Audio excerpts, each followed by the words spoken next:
గంగాచల మహత్యం.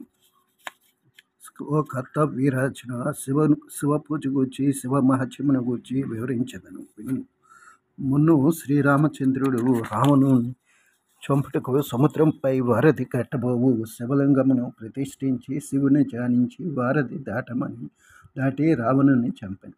అటులని హనుమంతుడు సముద్రమును దాటినప్పుడు శివుని ధ్యానించి రామునికి నమస్కరించి మహాబలమును సంపాదించి సముద్రమును దాటాను. అర్జునుడు యుద్ధమునకు బయలుదేరే ముందు శివ పూజ చేసి యుద్ధరంగంలో ప్రవేశించి మరి అంతలో మహానుభావులు శివుని ధ్యానించి తమకు జయమును చేసుకువచ్చుకున్నారు. స్త్రీలు తమ మనోవంచులను ఈడ్చుకున్నారు. కనుక పూజలందు శివ పూజ పవిత్రమైనది. అటులనే నదులలో గంగాజల పరమ పవిత్రమైనది.